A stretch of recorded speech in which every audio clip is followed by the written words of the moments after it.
there's a whole lot going on with the Democrat Party right now. It's like you can't write this level of bad comedy that's going on with the Democrat Party right now. I mean, first of all, I guess we can lead off with this. My first question to you is, who's running the country? They had Biden last night. He's giving his address, but they've got him at like the high school desk. You know, the high school desk with the little thing that's barely big enough to fit your notebook. Right. They had Biden at like the children's desk. They couldn't even put him in the correct White House. Like they pretty much told him, you know what? No, we're not letting you into the Oval Office anymore. You can't sit at the presidential desk anymore. You're at the children's table at Thanksgiving. Yeah, you're gonna sit. You're gonna sit at the children's table. He has regressed with the made up background that we just made. Right. Like, who's running the country right now? God forbid if something cracks off. What's crazy? Who are we calling? I don't know. What's crazy is that, and you know, a lot of people's podcasts and stuff that I watch talk about this daily. It's not Kamala either, because she's running around not actually doing anything for the country now, right? She's focusing on what she could do or would do in the future. So she's focusing on her campaign. This bitch is still in office now. Like, what are you doing now? And Joe Biden's asleep on the beach. I saw a post on X the other day, and it said, like, Biden has had vacation for 40% of his presidency. I don't know if that's true, but if that is, that's insanity. I mean, it makes sense because he's like 85, but like, or whatever he is, 82 or something. Who the hell wants to be working at 82 years old? But like, you chose to have this job.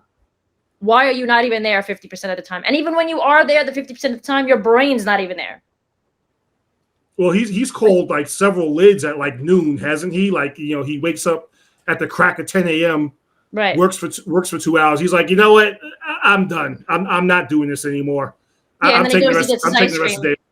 Yeah, and he gets some ice cream. He gets some ice cream, and people are like, Joe, you answered every question.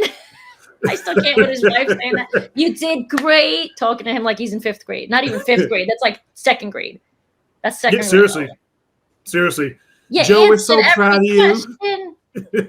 I cannot with that bitch. We're so proud of you, Joe. C-Say Broadway.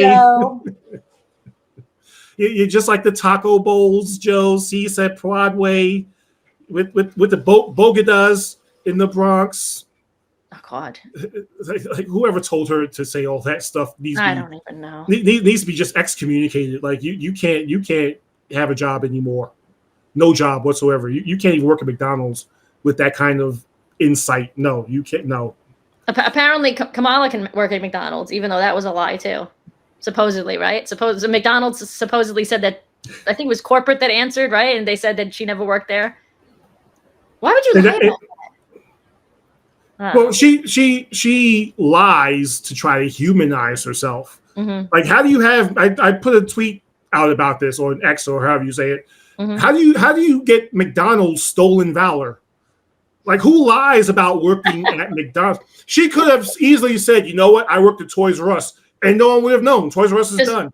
Or she could have made up a fake restaurant in her hometown that never existed. Yeah. She's so dumb that she leaves footprints wherever she goes, and people can backtrack so easily. It makes no sense. I really don't understand it.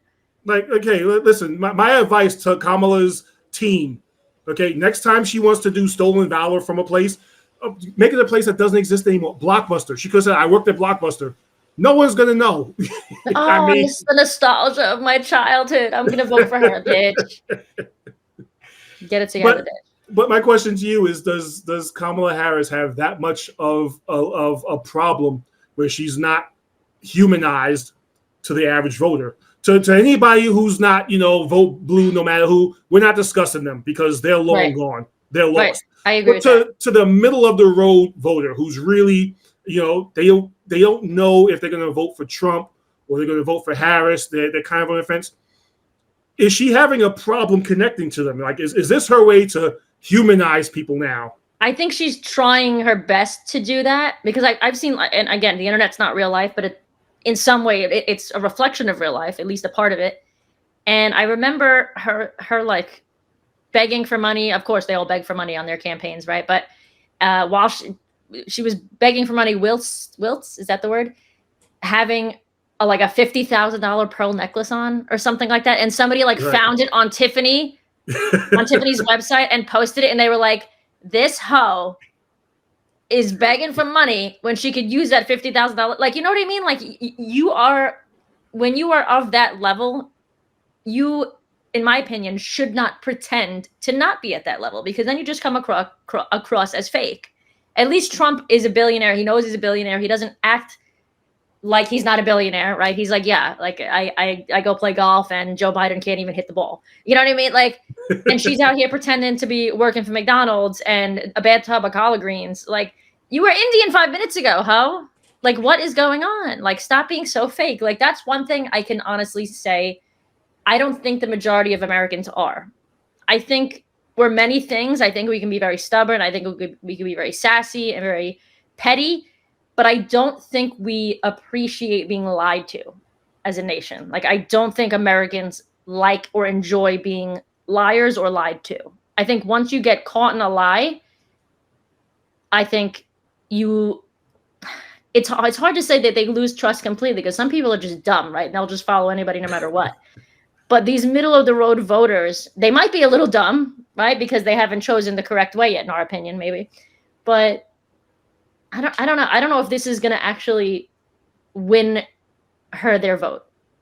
I don't think so. Unless it's just the one time that they turned on the TV and were like, "Oh, look, she's trying to be relatable." Like, that's nice. Like, and then they turn the TV off and never turn it on again, right? And they don't watch the internet, or they don't go on Twitter or X, or they don't go on, TikTok and see both sides of the situation. Or they don't see the Hodge twins and Zeek and Blair White calling out her bullshit, But right, I think a lot of people are on these websites these days, and the internet is becoming more and more like real life.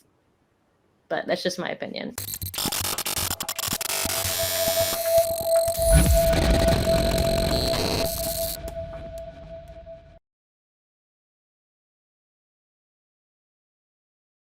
Mike Lindell here, and like you, I see our country being destroyed daily.